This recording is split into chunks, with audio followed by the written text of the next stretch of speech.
Entrevista en exclusiva para Geopolítica RU en español realizada en Moscú a finales de enero de 2023.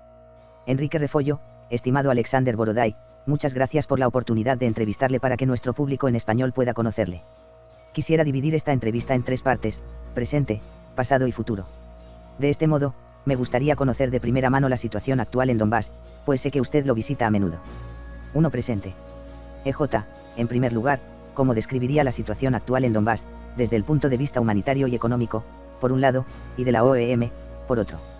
Operación especial militar. Alexander Borodai, bueno, en primer lugar, quiero decirles que no es del todo correcto utilizar el término Donbass cuando se habla de la OEM y de la situación actual en general, porque Donbass es una región geográfica determinada, que abarca principalmente a los territorios de la RPD, República Popular de Donetsk, pero no a todos, y a partes de la RPL, República Popular de Lugansk. A esta región geográfica se la denomina Donbass. De hecho, todas las acciones políticas y todas las acciones militares relacionadas a acciones militares serias, bastante pesadas, intensivas, de alta intensidad están teniendo lugar ahora básicamente en el territorio de la Federación Rusa. Pero no solo en el territorio de la Federación Rusa desde el punto de vista legal, porque están teniendo lugar en el territorio de las regiones de Kharkov, Lugansk, Donetsk, Zaporiyia, Gerson e incluso parcialmente Nikolai del otrora país denominado Ucrania. Subrayo la palabra otrora Ucrania. En general, no solo estamos hablando de Donbass. Y no vamos a obsesionarnos ni detenernos, enfatizo, en Donbass, como región geográfica o como región económica. Esto es lo primero que quería decir. Lo segundo, que ha de decirse sobre la situación económica. La situación económica, como siempre, cuando hay una guerra, aunque adopte la forma de la OEM, pero de hecho hay combates de alta intensidad, por supuesto, la guerra no contribuye a la mejora de la economía, su crecimiento y prosperidad.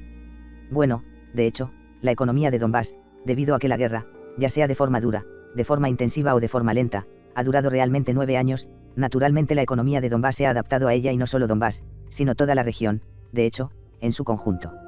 Es decir, la economía de la región en su conjunto se ha adaptado a ella y, sobre todo, por supuesto, la economía de Donbass.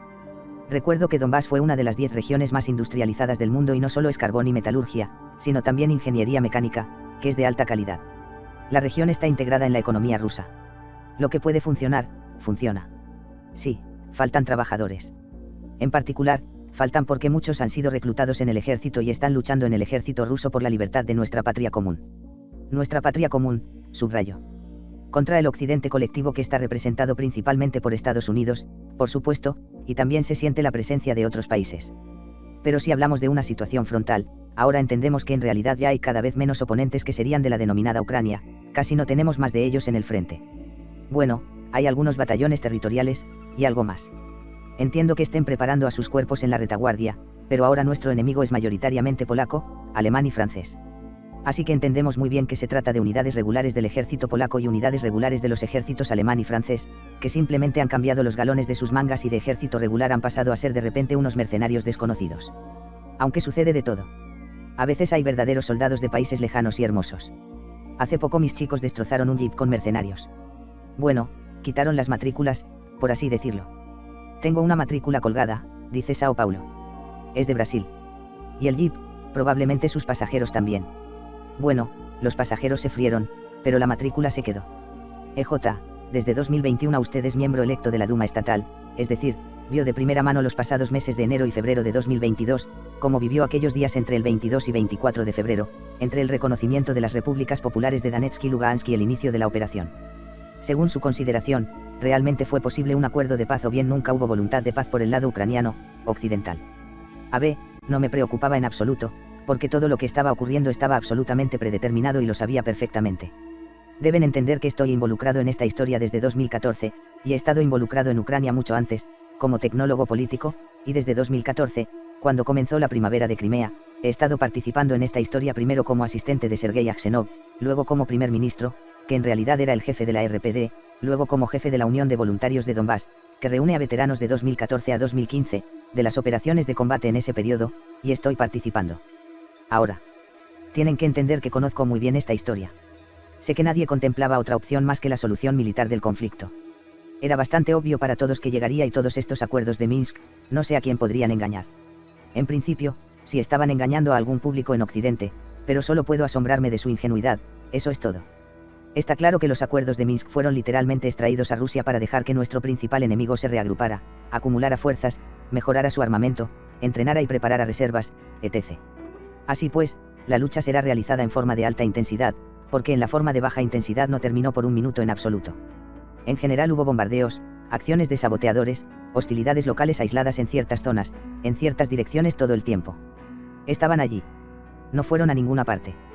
Intentaban no percatarse, pero de hecho estaban allí igualmente. Así que sabíamos muy bien que tarde o temprano esta pústula se abriría paso. Entonces estalló. Ahí está. Y ahora tenemos una guerra europea casi general y tan normal, en algún lugar generalmente similar a la Segunda Guerra Mundial. Bueno, ¿cómo decirlo? Una vez que fue así, una vez que Occidente decidió con sus manos, o más bien, ni siquiera con sus manos. Por supuesto, con carne de cañón ucraniana, pero en el territorio, en primer lugar, en una cabeza de puente como Ucrania descubrirá las relaciones con Rusia, aclaremos. Estamos dispuestos a elevar las apuestas al máximo y si Europa Occidental o Estados Unidos piensan que van a sobrevivir definitivamente a la subida de las apuestas, se equivocan. No veo nada trágico. EJ, hablando de Occidente, ¿cuál es su opinión sobre los países occidentales? ¿Qué opina sobre las sanciones de Estados Unidos y Europa contra Rusia? AB, es bastante obvio, la verdad. De hecho, no hay Europa, ni voluntad política europea, ni voluntad individual de ningún país. Bueno, a grandes rasgos, se habla. Digamos, palabras, discursos de políticos europeos individuales, que de alguna manera todavía tratan de justificar que tienen algún tipo de opinión propia, su propia voluntad y, en general, los intereses nacionales de cualquier país europeo en absoluto. Se trata de una especie de gritos aislados que se funden con la nada en medio del ruido general. En realidad, Europa Occidental no tiene voluntad política y sigue la corriente es la política de Estados Unidos, de hecho, eso es todo. Hay una línea política de los Estados Unidos. Estados Unidos decidió aprovechar la situación para establecer definitivamente su hegemonía en el mundo. Bueno, definitivamente según ellos. Y, de hecho, para lograrla, destruyen a Rusia. Aquí, de hecho, hay un escenario simple, muy simple. Todos lo entendemos muy bien. Entendemos muy bien contra quién luchamos en realidad. Como comprenderán, nos hace muy felices, porque se trata de una guerra civil, fratricida, en la que antiguos amigos luchan entre sí, parientes luchan entre sí, padres luchan contra sus hijos, hermanos luchan contra hermanos o hermanas, da igual. Significa que todos nosotros tenemos muchos amigos, parientes, antiguas conexiones familiares, y cuando nos dicen, este no es vuestro territorio. Váyanse Moscali. Por supuesto nos reímos. Moscali moscovitas, es el insulto común de los nacionalistas ucranianos con respecto a los rusos. Hay gente como yo, por ejemplo, que tengo un apellido típicamente ucraniano y un linaje relevante por parte de padre, así como muchos de mis amigos, que dominan el ucraniano y lo hablan realmente. En general, los nativos de todos esos territorios o al menos sus antepasados eran nativos de esos territorios. Y cuando de repente aparece un judío, Zelensky, y dice, este no es tu país. No es tu país. Eso es, fuera de aquí, asquerosos. Sí. Es este su país. Quizás sea hora de que haga las maletas y se vaya a su país. Eso fue hace mucho tiempo. No sería mala idea hacerlo. Pero no lo hará ahora. EJ, para la cuarta pregunta, quería preguntarle específicamente, ¿qué puede decir sobre Ucrania? ¿Qué le pasa a Ucrania? ¿Qué va a pasar ahora en este país? AB, no es un país, es un territorio. Es una colonia, ¿saben? Una colonia de los Estados Unidos de América, donde desde hace más o menos una década se ha desatado un terror bastante brutal y todavía feroz contra cualquiera que recuerde siquiera la historia de este territorio, cómo surgió, cómo se creó, cómo vivía la gente de este territorio y qué valores tenía este pueblo, porque cuando decimos que hay nacionalistas ucranianos o patriotas ucranianos, es, como dicen en Rusia o en Ucrania, mentira. Es mentira. Evidente y descarada. No hay patriotas ucranianos en ese bando. Los tenemos de nuestro lado, porque nosotros, como patriotas de la Gran Rusia, también somos patriotas de la Pequeña Rusia. Conocemos muy bien la cultura y la historia de la parte de Rusia llamada Pequeña Rusia, Malorrusia, pero allí no hay patriotas. E incluso las autoridades a las que se refieren, cuyos bustos colocan en sus propios despachos, como, no sé, el busto de Bandera. Sí. Simplemente se revolverán en sus ataúdes, o más bien probablemente lo hacen, se revuelven en sus propios ataúdes, si pudieran ver lo que está sucediendo en la Ucrania moderna y quién está caminando bajo sus banderas y usando sus eslóganes, porque estarían categóricamente en contra de todo eso y es obvio. No, probablemente no estarían a favor nuestro, pero estarían en contra de todo este circo real y colonial bajo consignas nacionalistas que no son más que palabras que formalizan el colonialismo real, de los mismos Estados Unidos hacia este territorio. Bueno, eso es bastante obvio.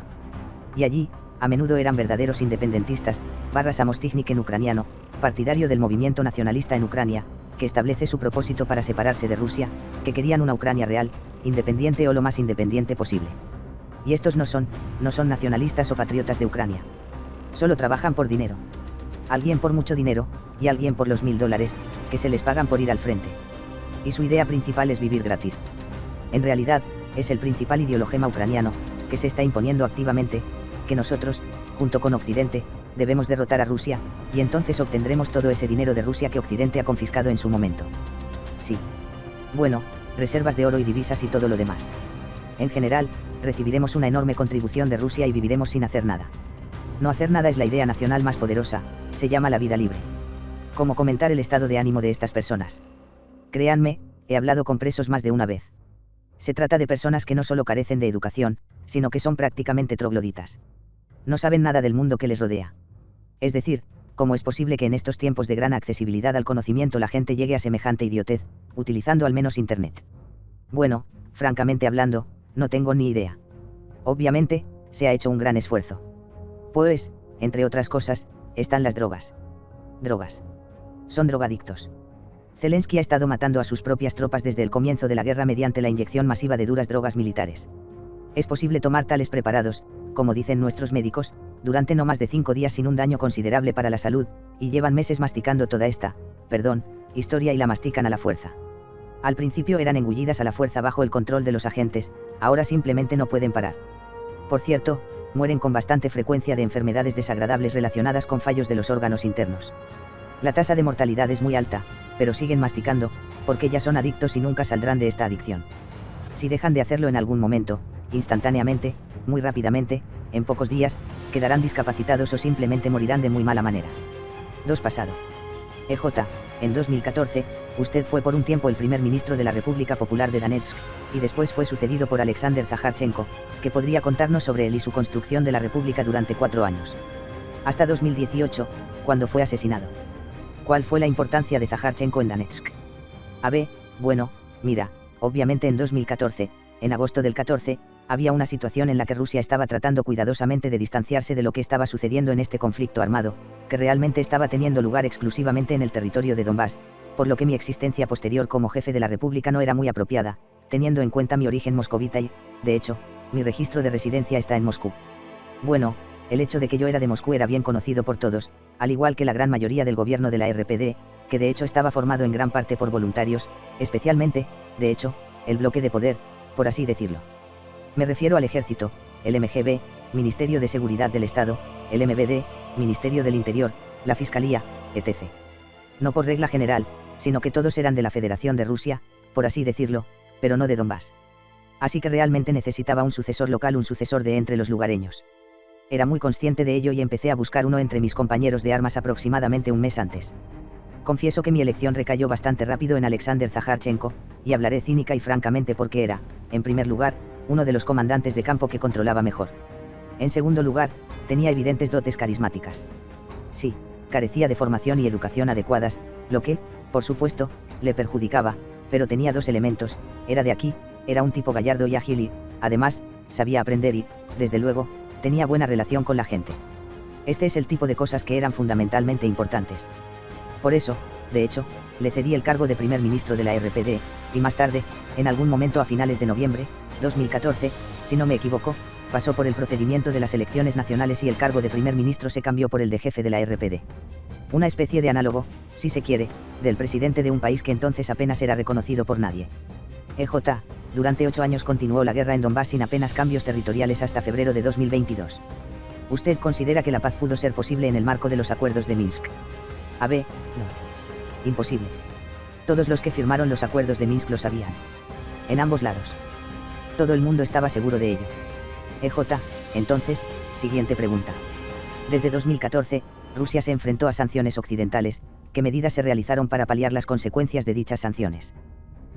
Bueno, por supuesto, Rusia ha estado lidiando con las consecuencias de las sanciones que llegaron en 2014, en primer lugar, y en segundo lugar, se ha estado preparando para nuevas sanciones. Es decir, de hecho, estuvo reforzando su soberanía, sobre todo en el ámbito de la economía. Y, por supuesto, estableció lazos internacionales diferentes a los de antes, porque, por supuesto, Rusia ha tenido lazos internacionales, económicos, financieros y políticos desde los años 90, en primer lugar con los países occidentales. Rusia, por supuesto, desde 2014 ha comenzado una bastante rápida, precisa, tal vez no del todo visible a primera vista, pero un giro hacia el este, hacia el sur y hacia el este, por supuesto. En su diplomacia, en su economía, en general en todos sus movimientos internacionales, digamos, relacionados con la vida pacífica ordinaria, así que sí, efectivamente ha habido muchas acciones a lo largo de estos años, un gran número de ellas y sería muy difícil describirlas todas, pero que han permitido a Rusia reforzar su soberanía en los ámbitos económico y político. Por eso nos encontramos en 2022, si bien, no perfectamente preparados para estos procedimientos, pero sí mucho más preparados de lo que estábamos en 2014, cuando aún agonizábamos por las consecuencias de la era Yeltsin, cuando, de hecho, la propia Rusia casi acabó siendo una colonia de los mismísimos Estados Unidos. Les recuerdo que el edificio del gobierno ruso no está lejos de aquí, y en los años 90, bajo el primer ministro Gaidai, más de 150 asesores económicos y políticos estadounidenses se sentaban directamente en el gobierno ruso. Ese edificio, que está a solo 1,5 kilómetros de aquí, como mucho. 3 Futuro. EJ, volviendo en enero de Donetsk, observé la construcción de un importante canal de agua desde Rostov hasta Donetsk para así suministrar toda el agua que necesita la ciudad y que ahora no tiene debido a los bombardeos ucranianos sobre canales y estaciones de bombeo. En este sentido, ¿cuáles son las iniciativas o inversiones económicas que se van a realizar en Donbass para reactivar su economía? Tal vez veamos la reapertura de minas e industrias como Azovstal. Tengo serias dudas sobre Azovstal. Azovstal está demasiado arruinada, de forma muy significativa para que tenga sentido económico reconstruirla. Hay otras plantas en Mariupol que están mucho menos destruidas, incluida, por así decirlo, la gran planta de Ilyich, que, en mi opinión, es mucho más adecuada para su reconstrucción que Azovstal. Naturalmente, si han estado en Mariupol habrán visto lo mucho que se ha recuperado la ciudad en los últimos meses, porque yo he estado en Mariupol. EJ, sí, yo también estuve en Mariupol. He estado en ella muchas veces, como comprenderán. Estuve allí en marzo de 2022, en las afueras, porque cuando estábamos empezando a entrar en Mariupol, yo formaba parte de la unidad más avanzada, que entró un poco, todavía había nieve, entró en las afueras de Mariupol, desde Sartaná, el suburbio armenio. Y luego estuve allí muchas veces y vi cómo la ciudad se desmoronaba, se destruía, se quemaba, se destrozaba, sus habitantes morían. Y era un Mariupol, donde podías pararte en la calle principal y ver todo a tu alrededor, excepto a tus propios combatientes parados detrás de ti, ver solo cadáveres siendo devorados por perros, en una enorme avenida. Y ahora puedo ver Mariupol.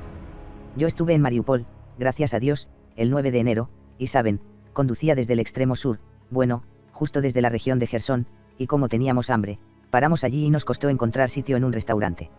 El restaurante estaba lleno, así que esta es una Mariupol completamente diferente. Es la nueva Mariupol, la que se está reconstruyendo.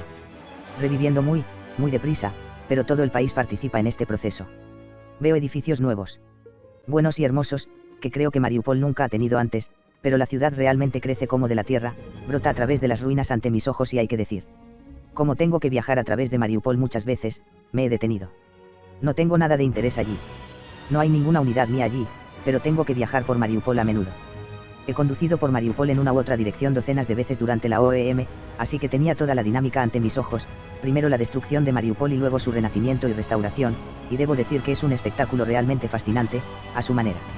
En cuanto a la economía de Donbass en general, sí, efectivamente hay una problemática sobre el suministro de agua en Donetsk, concretamente en Donetsk.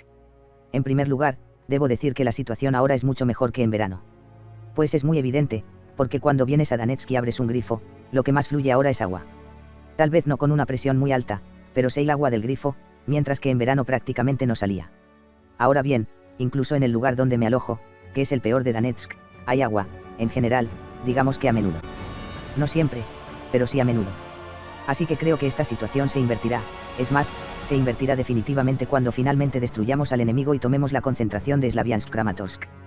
Habíamos estado muy cerca de eso en verano, cuando veníamos del norte, de la región de Kharkov, y teníamos 15 kilómetros hasta nuestras posiciones avanzadas, hasta Slaviansk, literalmente 15 hasta las afueras de Slaviansk y realmente queríamos pasarlas, pero en ese momento la suerte no estuvo de nuestro lado, nos retiramos de la región de Kharkov.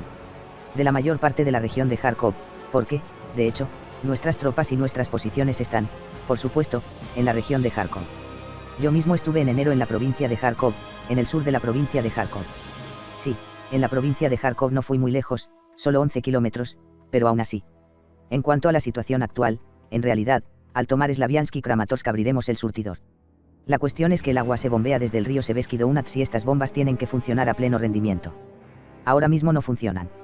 Nuestros enemigos las desconectan a la fuerza para privar a Donetsk, en primer lugar, de agua. Bueno, Donetsk y Mariupol, por supuesto. EJ, y ahora una pregunta difícil, ¿cuándo acabará la operación especial militar? ¿Hay algún límite de tiempo o terreno para Rusia? Claro que sí. Es bastante simple, es decir, si las cosas terminan como planeamos, y si Occidente no sube las apuestas indefinidamente, entonces hay dos opciones. A grandes rasgos, tenemos dos opciones, que son sencillas. O bien nuestra victoria acontecerá cuando nos detengamos en la frontera con Polonia. Bueno, así es más o menos como se ve el escenario de nuestra victoria. Hay un segundo escenario, hacia el que Occidente, en mi opinión, está intentando avanzar rápidamente, se trata de nuestro empate en combate.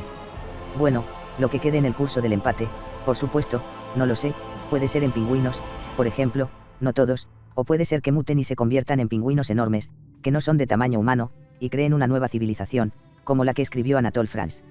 Saben que tenía una obra titulada La isla de los pingüinos. Con un toque de historia francesa, por supuesto. Bueno, no sé cómo será. Es difícil de predecir, por supuesto. Quizá los pingüinos no sobrevivan. O tal vez los australianos sobrevivan y, con ellos, comience el crecimiento de una nueva civilización. O neozelandeses y nadie más. ¿Quién sabe? O los papúes. Por último, sobre política exterior y Rusia, Rusia está aislada y marginada como se afirma en Occidente. ¿Qué planes de futuro tiene Rusia para enfrentarse a las múltiples rondas de sanciones occidentales? La respuesta es muy sencilla, Rusia vivirá, en primer lugar, y en segundo lugar, vivirá dignamente, como un gran país. Solo vivir. Sobrevivir de alguna manera como esclavos, zombies, subordinados, no nos importa, como en la civilización occidental no nos interesa. Queremos vivir en primer lugar, en segundo queremos vivir como un gran país, como un país independiente. Si Occidente no está de acuerdo, estamos dispuestos a morir por nuestras creencias. Por cierto, junto con Occidente, porque podemos hacerlo, así que, si Occidente lo quiere, entonces, como dicen nuestros amigos estadounidenses, bienvenidos. Eso es todo, muchas gracias por la entrevista.